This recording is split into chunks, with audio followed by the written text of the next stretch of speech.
Hi friends, very good evening. ನೋಡಿ, good evening special ಏನು ಗೊತ್ತಾ, ಇವತ್ತು ನೈಟ್ ಡಿನ್ನರ್ಗೆ ಚಿಕಡಿಕಾಯಿ ಕರಿ ಮಾಡೋಣ ಅಂತ ಇದ್ದೀನಿ. ಓಕೆನಾ? ಸೊ ಹಾಗೆ ಹೀಗೆ ಎಲ್ಲ ಮಾಡಿ ಅಲ್ಲಿ ತುಂಬ ಬೆಳೆದಿದೆ, ಇನ್ನೂ ಸ್ವಲ್ಪ ಬಲಿಬೇಕಿದೆ. ಸೊ ಅದನ್ನೆಲ್ಲ ತೊಗೊಂಡೆ, ಒಂದಷ್ಟು ತೊಗೊಳ್ತಿದ್ದಂಗೆ ನೋಡಿ ತುಂಬ ಚೆನ್ನಾಗಿ ಬಂದಿದೆ ಅಲ್ಲಲ್ಲಿ ಕಾಯಿಗಳೆಲ್ಲ. ನನಗಂತೂ ಈ ಥರ ಫ್ರೆಶ್ ಆಗಿರೋ ವೆಜಿಟೇಬಲ್ಸ್ ನೋಡ್ತಿದ್ದಾನೆ ಬಾಯಲ್ಲಿ ನೀರು ಬಂದುಬಿಡುತ್ತೆ.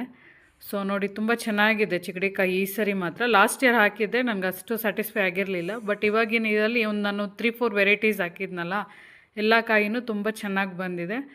ನೋಡ್ಬೋದು ನೀವೇ. ಈ ಸರಿ ಅಂತೂ ಫ್ಲವರಿಂಗ್ ಕೂಡ ತುಂಬ ಚೆನ್ನಾಗಿದೆ.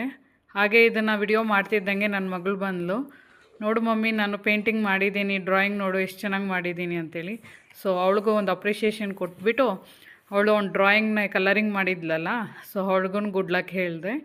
ನೋಡಿ, ಫೈನಲ್ ಆಗಿ ನಾನು ಇವತ್ತು ನೈಟ್ಗೆ ಚಿಕಡಿಕಾಯಿ ಎಷ್ಟು ಬೇಕೋ ಅಷ್ಟು ಮಾತ್ರ ಕಿತ್ಕೊಂಡಿದ್ದೀನಿ. ಇವತ್ತು ನೈಟ್ ಡಿನ್ನರ್ಗೆ ಚಿಕಡಿಕಾಯಿನೇ ಸ್ಪೆಷಲ್ ಕರಿ ಇವತ್ತು. ಸೊ ಮುದ್ದೆಗೆ ಇದನ್ನು ಕಾಂಬಿನೇಷನಾಗಿ ಮಾಡಿಕೊಂಡ್ರೆ ತುಂಬ ಚೆನ್ನಾಗಿರುತ್ತೆ. ಪಲ್ಯ ಆಗಲಿ ಕರಿ ಥರ ಮಾಡಿಕೊಂಡ್ರೆ ತುಂಬ ಚೆನ್ನಾಗಿರುತ್ತೆ.